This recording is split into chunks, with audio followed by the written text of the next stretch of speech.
ሰላም ጤና ይስጥልኝ እንደምን ቆያችሁ ከቻናል ዋን ቴሌቪዥን የሚተላለፍላችሁ የዜና ሰዓታችን ላይ ትገኛላችሁ። ከሀገር ውስጥና ከውጭ እንዲሁም ቢዝነስ ዘገባዎችን ጨምሮ ወደ እናንተ እናደርሳለን። ዜናዎቹ የመራብሪያችሁ ቆይታ ማድረገው ነው ይፍራት አጥላው ነኝ። መልካም ቆይታ።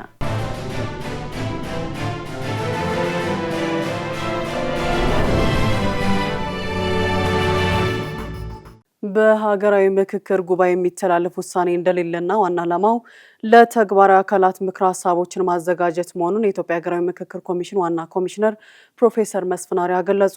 የኢትዮጵያ ሀገራዊ ምክክር ኮሚሽን ዋና ኮሚሽነር ፕሮፌሰር መስፍን አርአያ የኢትዮጵያ ሀገራዊ ምክክር ኮሚሽን ጉባኤ አስመልክቶ ለመገናኛ ብዙሃን መግለጫ ሰጥተዋል።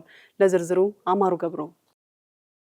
የኢትዮጵያ ሀገራዊ ምክክር ኮሚሽን ዋና ኮሚሽነር ፕሮፌሰር መስፍን አርአያ የምክክር ሂደቱን ወቅታዊ ሁኔታ በተመለከተ በሰጡት መግለጫ የምክክር ሂደቱ እየተጠናከረና ወደ ተሻለ ደረጃ እየተሸጋገረ እንደሚገኝ አስታውቀዋል። ከዚህ ቀደም ከ10 እና ከ50 ተሳታፊዎች ተነስተው የነበሩ ሀሳቦች ወደ 250 ቡድኖች ማደጋቸውን አንስተዋል። አሁን ባለው ደረጃ ሁለቱ የ250 ቡድኖች የተነጋገሩባቸውንና የሰሯቸውን ስራዎች አጠናክረውና ሰንደው ለ500ዎቹ ቡድኖች ማቅረብ መጀመራቸውን ጠቅሷል። የቀጣዩን ምዕራፍ መሩ የ500 ቡድን አባላት የቀረቡላቸውን ሐሳቦች በማድመጥ መካተት ያለባቸውንና የሚገባቸውን ሐሳቦች እያዳበሩ ይገኛሉ ብለዋል። እስካሁን 250 ሆነው በመወያየት ላይ የሚገኙ ተመካካሪዎች ለ500 ቡድኖቻቸው የሚያቀርቡ ይሆናሉ። በሂደቱ መጀመሪያ ላይ የተለያዩ አስተያየቶች፣ ክርክሮችና የተለያዩ ስሜት መንጸባረቆች መታየታቸው የምክክሩን አሳታፊነትና ህያውነት የሚያሳዩ ተፈጥሯዊ የውይይት ማሳያዎች መሆናቸውን አብራርተዋል። የተለያዩ ሐሳብ የመስጠት ፍላጎት የሚመጣው ተሳታፊዎች የየራሳቸው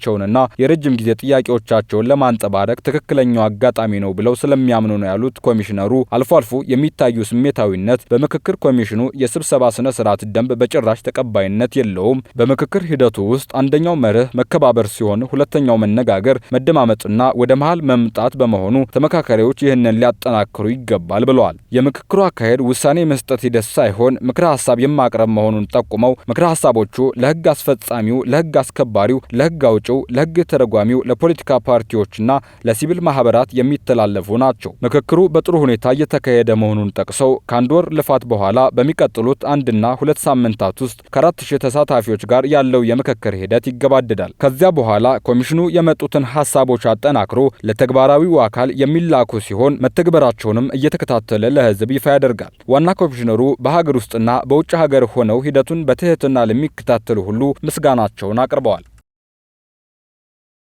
የወዳጅነት ፓርክ ባለፉት 4 ዓመታት ወደ 1 ቢሊዮን ብር ገደማ ገቢ ማስገኘቱን ጠቅላይ ሚኒስትር ዶክተር አብይ አህመድ ገለጹ። ፕሮጀክቱ የስራ ዕድሎችንና ኢኮኖሚያዊ ተጠቃሚነትን ፈጥሯል ብለዋል። ለዝርዝሩ ማሌት ደመላሽ። ጠቅላይ ሚኒስትር አብይ አህመድ የወዳጅነት ፓርክን አስመልክቶ በይፋዊ ማህበራዊ ትስስር ገጻቸው መልእክትን አስተላልፈዋል። በአዲስ አበባ መሀል የሚገኘው የወዳጅነት ፓርክ ባለፉት 8 ዓመታት ከተገነቡት የመጀመሪያዎቹ የህዝብ መገልገያ ቦታዎች አንዱ መሆኑን ጠቅሰዋል። ፓርኩ ባለፉት 4 ዓመታት ብቻ ወደ 1 ቢሊዮን ብር ገደማ ገቢ ያስገኘ መሆኑን በመጥቀስ በቀጥታም ሆነ በተዘዋዋሪ የስራ ዕድሎችንና ኢኮኖሚያዊ ተጠቃሚነትን ፈጥሯል ሲሉ አስፍረዋል። ከተለያዩ የህብረተሰብ ክፍሎች የተውጣጡ ዜጎችና ጎብኚዎች የሚገናኙበት ስፍራ መሆን መቻሉን በማንሳት ከቤተሰቦችና ህጻናት፣ ከስፖርት ቡድኖችና ከሰርግ ተካፋዮች ጀምሮ ዲጂታል ይዘት ፈጣሪዎች እንዲሁም የሀገር ውስጥና የውጭ ሀገር ጎብኚዎች የሚገኙበት ቦታ ስለመሆኑ አክለዋል። የወዳጅነት ፓርክ ከኢኮኖሚያዊ እሴቱ ባሻገር ለጤና፣ ለአካል ብቃት፣ ለመዝናኛና ለህብረተሰብ ትስስር ትልቅ አገልግሎት እየሰጠ ይገኛል የሚለው የጠቅላይ ሚኒስትሩ መልእክት ይህም በጥሩ ሁኔታ የታቀዱ የህዝብ መገልገያ ስፍራዎች ለአዲስ አበባ ከተማ አጠቃላይ የከተማነት እድገት አስተዋጽኦ እያበረከቱ ሰዎችን እንዴት ማገናኘት እንደሚችሉ ማረጋገጫ ነው ብለውታል። ይህ ፓርክ በከተማዋ እንዲሁም በሌሎች ከተማዎች ውስጥ እየተገነቡ ላሉ ተመሳሳይ የህዝብ መገልገያ ስፍራዎች ቀዳሚ ማሳያ መሆኑን ያስገነዘቡት ጠቅላይ ሚኒስትሩ እነዚህን አዳዲስ ቦታዎች እሴት የሚፈጥሩ እድሎችን የሚያመቻቹና ከሁሉም በላይ ደግሞ የኢትዮጵያውያንን ባለቤትነት የሚያረጋግጡ ማዕከላት ናቸው ሲሉ አስፍረዋል።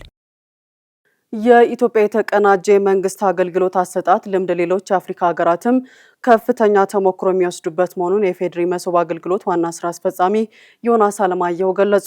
የተለያዩ ሀገራት አምባሳደሮች የፌዴሪ መሶብ አገልግሎትን ጎብኝተዋል። ለዝርዝሩ አናውል ተስፋ።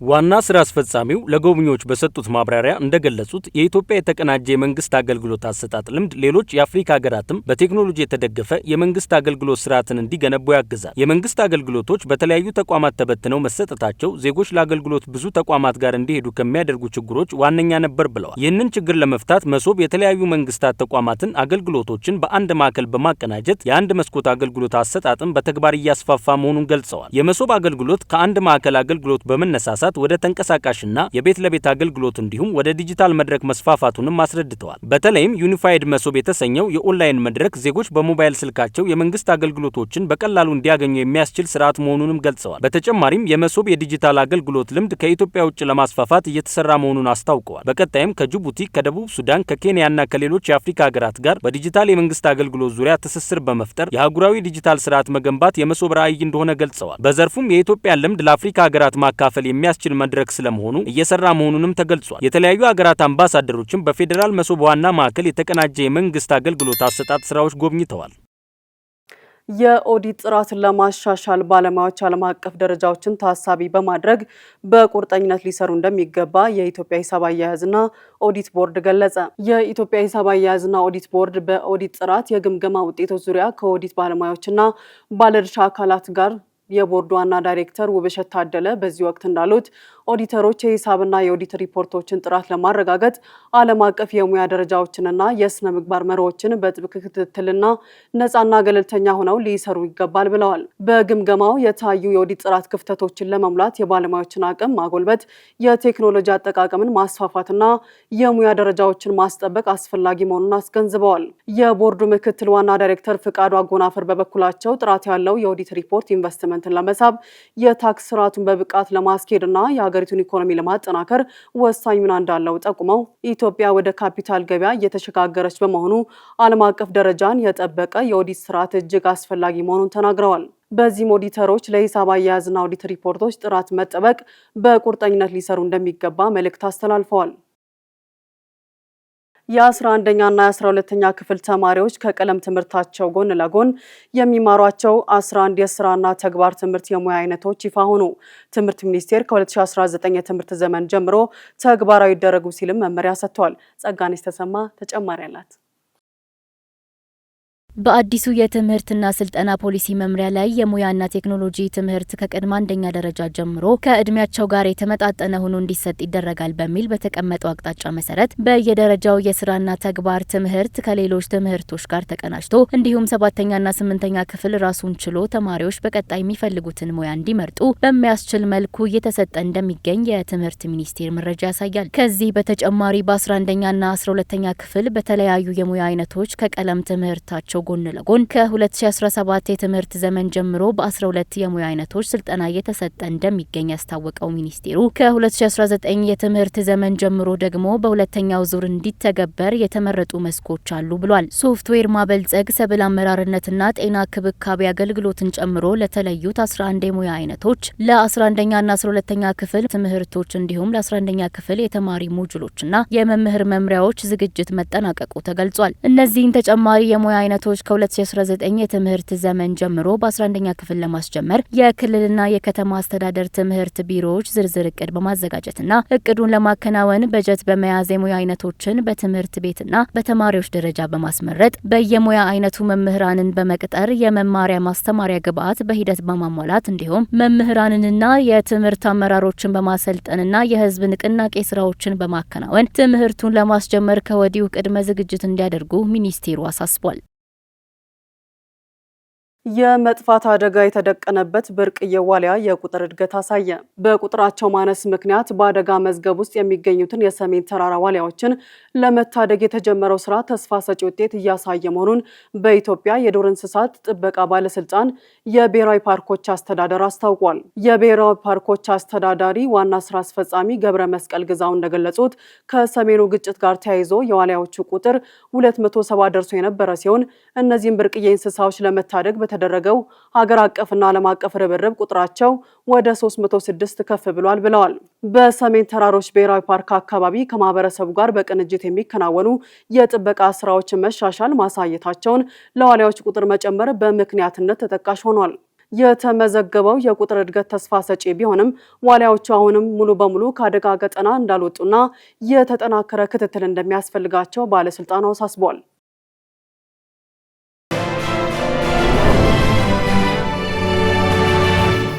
እየተከታተላችሁ የምትገኙት ከቻናል 1 ቴሌቪዥን የሚተላለፍላችሁ የዜና ሰዓታችን ነው። አሁን ደግሞ ከውጭ ወዳገናቸው መረጃዎች አልፋለሁ። በኮሎምቢያ በሬክተር ስኬል 7.4 በተለካ ርዕደ መሬት ሳቢያ ከ132 በላይ ሰዎች ሕይወት አለፈ። አሜሪካ የ15.5 ሚሊዮን ዶላር አስቸኳይ እርዳታ ቃል ገብታለች። ጸጋነሽ ተሰማ ተጨማሪ አላት። በትናንትናው ዕለት በኮሎምቢያ የተከሰተው ርዕደ መሬት በሀገሪቱ እስካሁን ከተመዘገቡ ሁሉ በጠንካራነቱ የመጀመሪያውና ከፍተኛ ውድመት ያስከተለ ነው ተብሎለታል። ይህ ዘገባ እስከወጣበት ሰዓት የሟቾች ቁጥር ከ132 ሲሻገር ከ500 በላይ ሌሎች መጎዳታቸው ተዘግቧል። የሟቾች ቁጥር ከዚህም እንደሚጨምር ተጠቁሟል። ከ60 በላይ ህንፃዎች ሙሉ በሙሉ ሲወድሙ 5 ዋና ዋና ከተሞች የአደጋ ስጋቱ ውስጥ ይገኛሉ። እንዲሁም 7 ዋና ዋና አውሮፕላን ማረፊያዎች በረራ ለማቋረጥ ተገደዋል። ፔሬራ በተባለችው ከተማ በገመድ ተንጠልጣይ መጓጓዣ ውስጥ ለ6 ሰዓታት ተይዘው የነበሩ 16 ሰዎች በነፍስ አድን ሰራተኞች አማካኝነት በህይወት መገኘታቸውን ሮይተርስ ዘግቧል። ወታደሮች፣ የአደጋ ጊዜ ሰራተኞችና በጎ ፈቃደኞች ከፍርስራሾች ስር የቀሩ ሰዎችን ለማዳን እየሰሩ ሲሆን በርካታ ቁጥር ያላቸው ሰዎች ግን ሳይጠፉ እንደማይቀር ዘገባው አክሏል። አዲሱ የኮሎምቢያ ፕሬዝዳንት አብላርዶ ዲላ በመላ ሀገሪቱ አስቸኳይ ብሔራዊ የአደጋ ጊዜ አዋጅ አውጀዋል። ይህም ለአደጋ ጊዜ የሚያስፈልጉ የገንዘብ፣ የሰው ኃይልና አስፈላጊ መሳሪያዎች በፍጥነት እንዲመደቡ ያስችላል ተብሏል። አሜሪካ ይህን ክስተት ተከትሎ ለአደጋው ማገገሚያ ለአስቸኳይ ምግብና መጠለያ የሚሆን የ15.5 ሚሊዮን ዶላር እርዳታ ይፋ ማድረጓንም ሮይተርስ አክሏል። የአሜሪካው ፕሬዝዳንት ዶናልድ ትራምፕ ኢራን ለገደለቻቸውና ክፉኛ ላቆሰለቻቸው ሰዎች በሙሉ ካሳ መክፈል አለባት ሲሉ ቴህራን ላቀረበችው የጦርነት ጉዳት ማካካሻ ጥያቄ ምላሽ ሰጡ። ሊባኖስና ጋዛን ጨምሮ በሌሎች ሀገራት ህዝቦች ላይ ለደረሱ ጉዳቶችና ሞቶች ኢራን ተጠያቂ መሆን እንዳለባትም ተናግረዋል። አናውል ተስፋ ተጨማሪ አለው።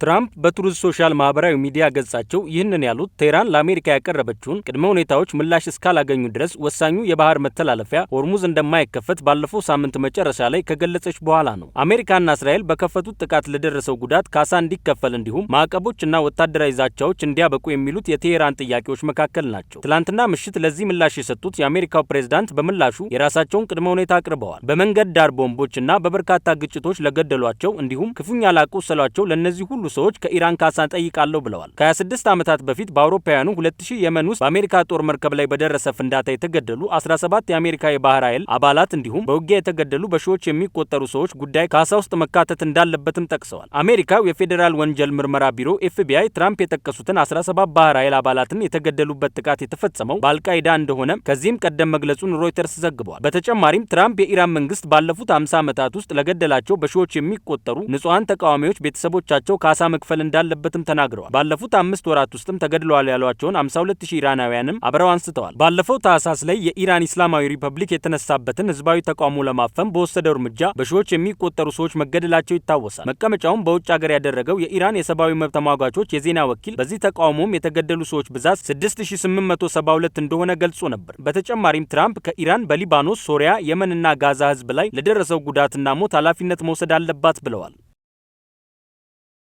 ከዚህ ቀደም ባልታየ ሁኔታ ከፍተኛ ቁጥር ያለው ስደተኞችን የጫነች አነስተኛ የፕላስቲክ ጀልባ ከፈረንሳይ እንግሊዝ ገባች። ይህ የስደተኞች እርምጃ ነፍስን ለባህር አሳልፎ የመስጠት አደገኛ ውሳኔ ነው ተብሏል። ለዝርዝሩ አማሩ ገብሩ።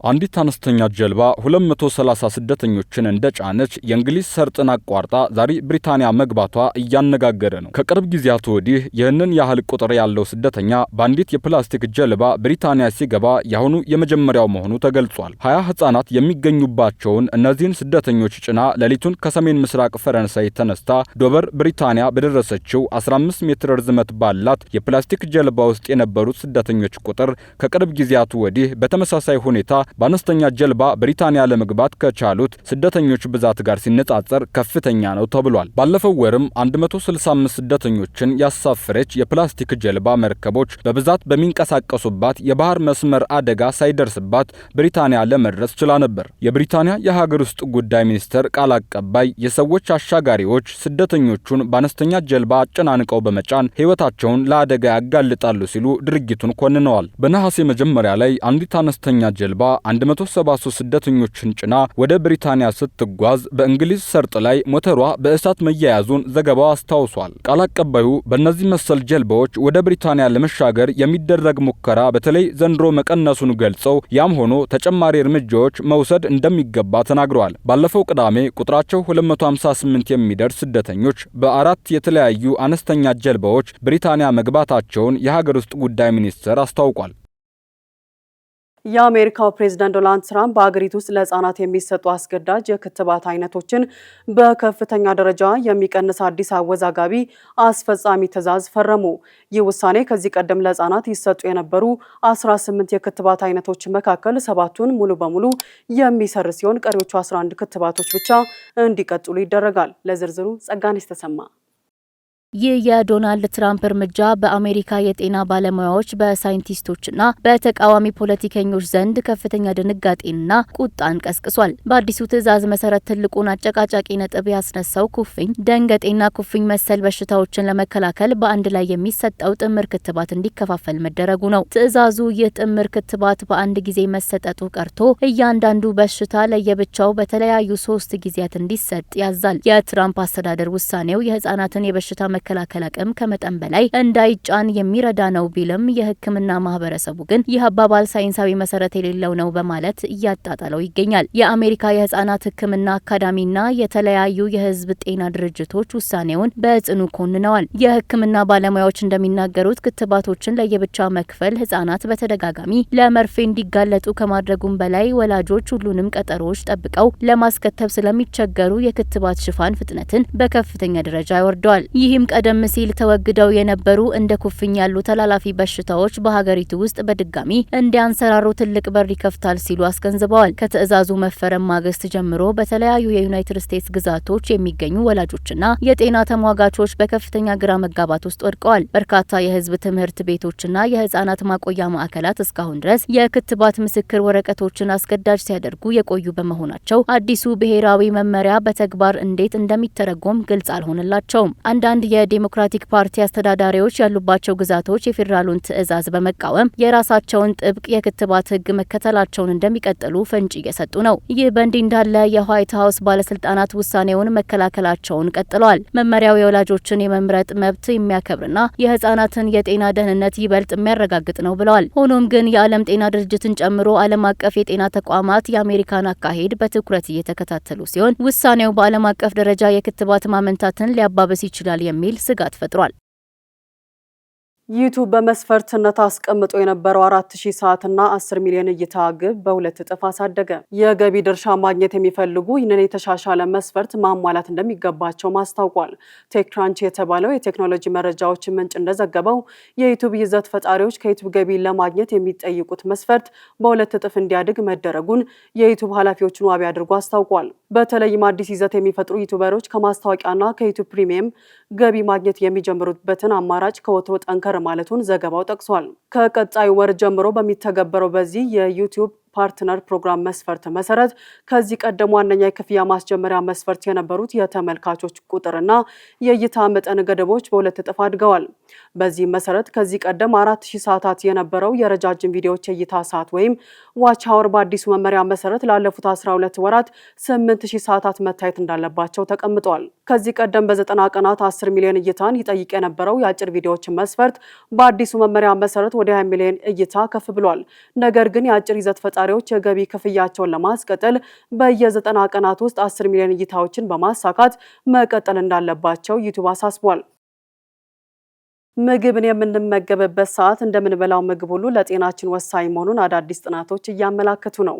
በተለይም ትልቁን የምግብ መጠን በቀኑ የመጀመሪያ ሰዓታት መመገብና እራትን ከመኝታ ቢያንስ 3 ሰዓት በፊት ማድረግ ሰውነታችን ምግብን በተሻለ ሁኔታ እንዲያጓል ሊረዳው እንደሚችል ባለሙያዎች መክረዋል። ለዝርዝሩ ሄሮዳህ ንጉሴ አሁን ላይ ምግብ የምንመገብበት ሰዓት ለጤናችን ምን ያክል ይጠቅማል የሚለው ጥያቄ በጤና ሳይንስ ዘርፍ እየተሰጠው ያለው ትኩረት እየጨመረ መጥቷል። የቢቢሲ ዘገባ እንደሚያሳየው ጤናማ አመጋገብ የምንመገበውን ምግብ ብቻ ሳይሆን መቼ መመገብ እንዳለብን ማሰብ እንደሚገባ ያሳያል። በስፔን ብዙ ሰዎች ትልቁን ምግባቸውን በምሳ ሰዓት ሲመገቡ፣ የምሽቱን እራት ግን ቀለል ያለ ያደርጋሉ። አንዳንዶችም እራትን ሙሉ በሙሉ በመዝለል ፍራፍሬ ወይም እርጎ ብቻ እንደሚመገቡ ይነገራል። በተቃራኒው በእንግሊዝና በአሜሪካ ቀላል ምሳ በመመገብ በምሽት ትልቅ ምግብ መመገብ የተለመደ ነው። ነገር ግን ተመራማሪዎች ይህ ልማድ ለሰውነታችን ተስማሚ ላይሆን እንደሚችል እያሳሰቡ ይገኛል። የሰው ልጅ ሰውነት በ24 ሰዓት ዑደት ውስጥ የሚሰራ የውስጥ ሰዓት አለው። ይህም እንቅልፍ፣ ረሃብንና የምግብ መፈጨትን ጨምሮ በርካታ የሰውነት ተግባራትን ይቆጣጠራል። በስፔን የሙርሲያ ዩኒቨርሲቲ ተመራማሪ ማርታ ጋራውሌት የምግብ ሰዓት በክብደት መቀነስ ላይ ተጽዕኖ ሊኖረው እንደሚችል ፍላጎት ያደረባት በክብደት መቀነሻ ክሊኒኳ ባደረገችው ምልከታ ነው። አብረው የሚኖሩና ተመሳሳይ ምግብ የሚመገቡ ሁለት ሰዎች ከአንድ ልዩነት በስተቀር ተመሳሳይ ሁኔታ ላይ ነበሩ። አንደኛዋ ምሳዋን ከቀኑ 7 ሰዓት አካባቢ ስትመገብ፣ ሌላኛዋ በትምህርት መርሃ ግብሯ ምክንያት ዘግይታ ትመገብ ነበር። ከ6 ሳምንት በኋላ ቀድማ የምትመገበው ከፍ ያለ የክብደት ቅነሳ አሳየች። ከዚያም ተመራማሪዋና ባልደረቦቿ 420 አዋቂዎችን ለ20 ሳምንታት በመከታተል ባደረጉት ጥናት ምሳቸውን ቀድመው የሚመገቡ ሰዎች ዘግይተው ከሚመገቡት ይልቅ በበለጠና በፍጥነት ክብደት እንደቀነሱ ተረድተዋል። በሌላ አነስተኛ ሙከራ ጥናት 32 ጤናማ ሴቶች ተመሳሳይ ምግብ ለ2 ሳምንታት ያክል ተመግበዋል። ልዩነቱ ግን የምሳ ሰዓታቸው ብቻ ነበር። ዘግይተው የበሉት የደም ስኳር ቁጥራቸው የተሻለ አልነበረም። እንዲሁም ካርቦሃይድሬትን የማቃጠል አቅማቸው ዝቅ ብሎ ታይቷል። በ2022 የተካሄደ ከ800 በላይ ሰዎችን ያካተተ ጥናትም የምግብ ሰዓት በደም ስኳር ላይ ተጽዕኖ እንዳለው ጠቁሟል። ተሳታፊዎቹ የምሽት ምግብን የሚመስል የግሊኮስ መጠጥ የወሰዱ ሲሆን ከመኝታቸው 1 ሰዓት በፊት የወሰዱት ከ4 ሰዓት በፊት ከወሰዱት ይልቅ ግሊኮሱን በተሻለ ሁኔታ ማቀናበር አልቻሉም። በተጨማሪም ዘግይተው የወሰዱት ቡድን የደም ስኳሩ ከፍ ያለ ሲሆን የደም ስኳርን ለመቆጣጠር የሚረዳው ሆርሞን ኢንሱሊንም በትንሹ ተመርቷል። ተመራማሪዎች ሰውነት ለእንቅልፍ ሲዘጋጅ ከፍ ከሚለው ሜላቶኒን ሆርሞን ጋር የተያያዘ ሊሆን እንደሚችል ይጠቁማሉ። ጥናቶች የምግብ ሰዓት በደም ስኳር ብቻ ሳይሆን በረሃብና በእርካታ ስሜት ላይም ተጽዕኖ እንዳለው ያሳያሉ። ዘግይተው የሚመገቡ ሰዎች በሚቀጥለው ቀን የበለጠ ሊራቡ ይችላሉ። ምክንያቱም ሰውነት ሙሉ እንደሆነ ለአእምሮ የሚያሳውቀው ሌፕቲን የተባለው ሆርሞን በትንሹ ሊያመነጭ ስለሚችል ነው። በተጨማሪም ዘግይቶ መመገብ ሰውነት ስብን ከማቃጠል ይልቅ እንዲያከማች ሊያደርግ ይችላል። በጊዜ ሂደትም ጤናማ ክብደትን ለመጠበቅ አስቸጋሪ ሊሆን ይችላል። ሰዎች የሚነሱበትና የሚተኙበት ሰዓትም የምግብ ሰዓታቸውን ይወስናል። ጥናቶች የጠዋት ሰዎች ቀደም ብለው የመመገብ ዝንባሌ እንዳላቸው፣ የሌሊት ሰዎች ግን ምግባቸውን ዘግይተው እንደሚመገቡ ያሳያሉ። ተመራማሪዎች የሌሊት ሰዎች በቀስታ የምሽት ምግባቸውን ወደ ቀደመ ሰዓት ማስጠጋት እንደሚጠበቅባቸውም ይጠቁማሉ። ታዲያ በቀን መጀመሪያ ሰዓታት እንደ ሙሉ እህል፣ ባቄላ፣ አተር፣ ምስርና ፍራፍሬ ያሉ ፋይበር የበዛባቸውን ምግቦች መመገብና በምሽት ቀለል ያለ በፕሮቲን የበለጸገ ምግብ መምረጥ ይመከራል። በምሽት ደግሞ ቀለል ያለና በፕሮቲን የበለጸገ ምግብ መምረጥ ይመከራል። እንደ ቢቢሲ ዘገባ አንድ የተወሰነ ምርጥ የእራት ሰዓት የለም። ነገር ግን ትልቁን ምግብ ቀደም ብሎ በቀን መመገብና እራትን ከመኝታ ቢያንስ 3 ሰዓት በፊት ማድረግ ለሰውነታችን የተሻለ ሊሆን ይችላል።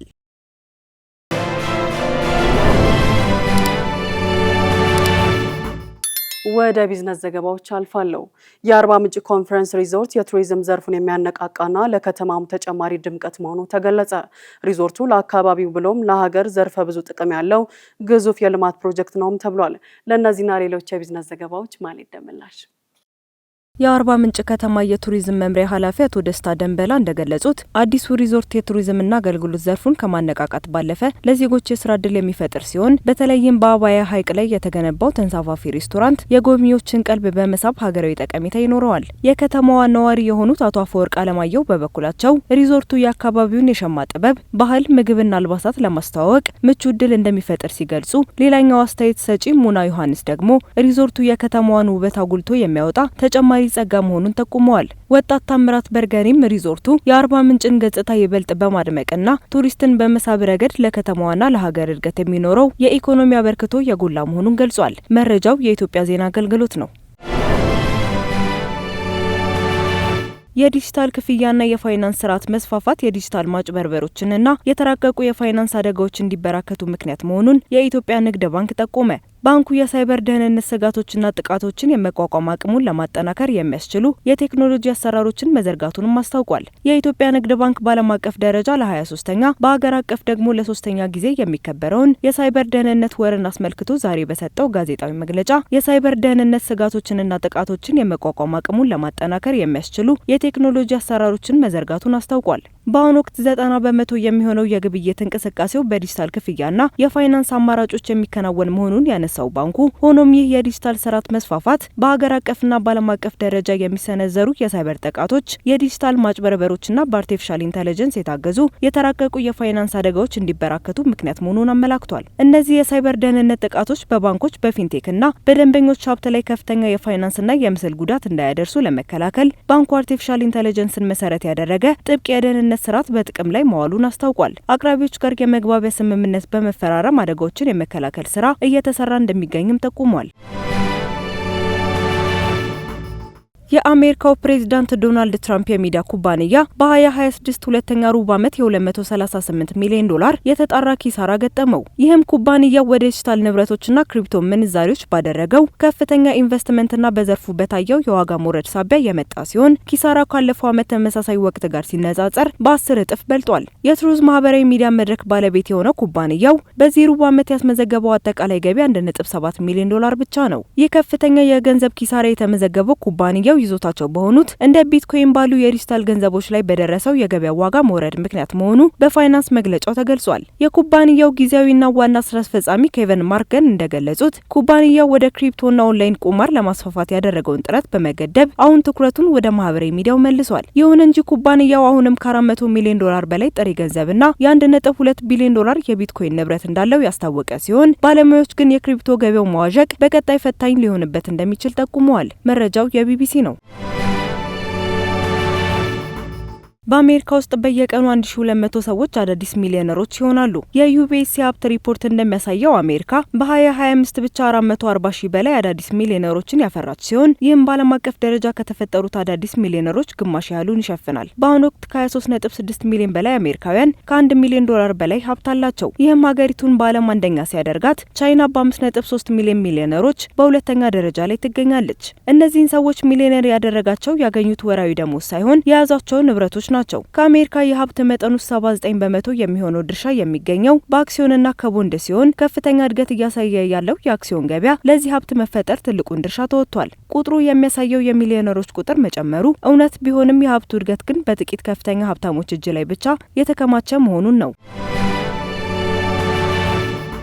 የቴክኖሎጂ ኩባንያ ኔቪዳ ከዎል ስትሪት የፋይናንስና ኢንቨስትመንት ተቋማት ጋር በመተባበር የሰው ሰራሽ አስተውሎት መሰረተ ልማቶችንና የመረጃ ማዕከላትን ለመገንባት የሚያግዝ የ500 ቢሊዮን ዶላር የካፒታል ማሰባሰቢያ ስምምነትን ተፈራረመ። ይህ ጥምረት አልሚዎች፣ ትላልቅ ኩባንያዎችና መንግስታት የኔቪዳ ቺፖችን በመጠቀም ዘመናዊ የሰው ሰራሽ አስተውሎት ፋብሪካዎችንና የመረጃ ማዕከላትን እንዲገነቡ ምቹ የብድርና የካፒታል አቅርቦት ለመፍጠር ያለመ ነው። የኩባንያው ዋና ስራ አስፈጻሚ ጄንሰን ሁንጋንግ ይህንን የኮምፒውተር መሰረተ ልማት ኢንቨስትመንት አዲስ ምዕራፍ ብለውታል። ኩባንያው እስከ 125 ቢሊዮን ዶላር የብድር ስጋት ዋስትና ለመውሰድ የፈቀደ ሲሆን ባለሙያዎችም የዋል ስትሪት ካፒታል መግባት የመሰረተ ልማት ግንባታውን ያፋጥነዋል ብለዋል።